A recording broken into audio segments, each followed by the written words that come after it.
Many youngsters just think that the way malaria is treated, typhoid is treated, head injury also could be treated, and that's the biggest of the misconception there. Brain injury and all the consequences because of injury sometimes can be permanent. The deficit and the brain dysfunction it develops because of that may not recover completely. There's something called as a permanent residual deficit which can remain throughout life. And this is not known to youngsters, and that's why reckless driving. They think that nothing will happen to them. If something happens to them, they will recover. Doctors will make them okay. But that is not the fact. And that's why, if this is preventable, it has to be stressed.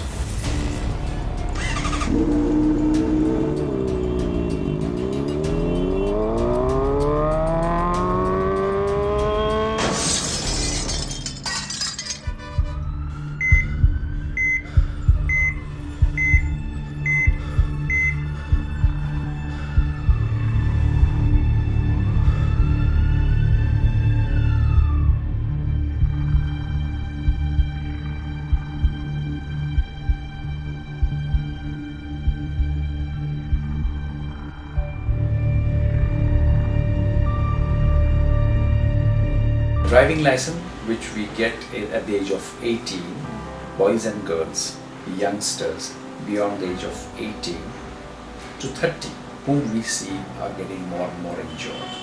In a place like Pune, we have about 20 to 25 patients in a day who are injured and brought to any of such hospitals.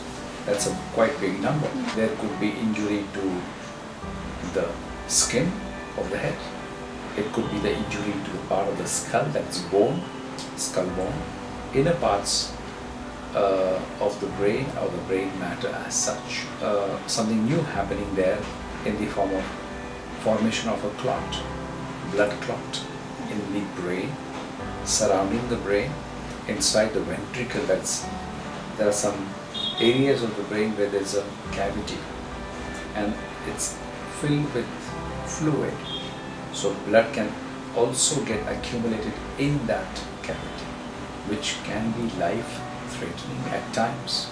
So now helmet is something which either, if it's driving or the pillion rider, both of them, if they wear, will protect them from getting direct injury to their skull, scalp, that's skin, and internal structures of the brain. It's made up of fiber.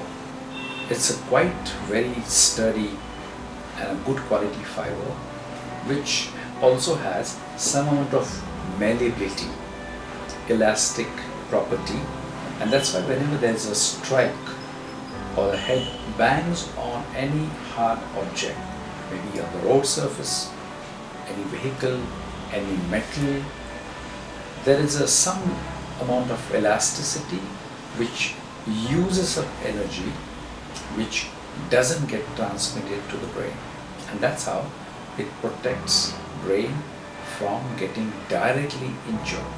If there are metal structures, pointing structures, sharp things which otherwise could cut open skin, the skull, helmet with its profound strength can stop these direct injuries. Number two, it absorbs good amount of force. Whenever there's a bang, there's an energy transmission, and this being elastic uses a good amount of energy, and that's why that doesn't get transmitted. Secondly, there's a cushion inside, so that also helps to absorb the shock. So the shock waves which get transmitted to the helmet don't get transmitted to the skull.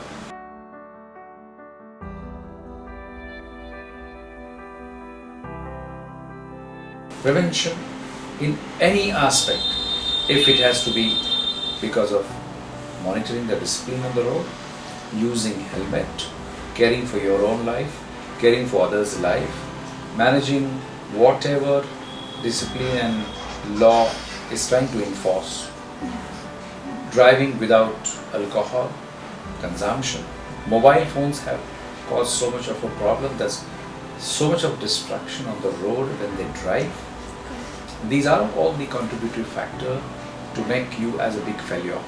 But if these are observed, you can bring down the chances of injury to very, very minimum. Just using helmet is not everything. Helmet doesn't prevent accident. What prevents accident is that mental makeup and mental perspective of discipline of that particular person towards how do I drive, how do I follow my discipline on the road. But law enforcement, I feel in India, is important. It has to be done because education level and ignorance level of our youngsters, if they have not known these facts and the chances of prevention, then somebody else should tell them this. And if not in the schools and colleges or wherever they are educated, finally it is the law and the police will tell them the final disciplinary method. So I think there is nothing wrong, rather it is good. We probably may not be able to control the number of accidents, but in accidents, protecting heads, injuries to the brain, that can be definitely achieved. Law enforcement is always a sometimes question, but I think it will always have a positive effect. So enforcement is necessary, should be done, and I am for it.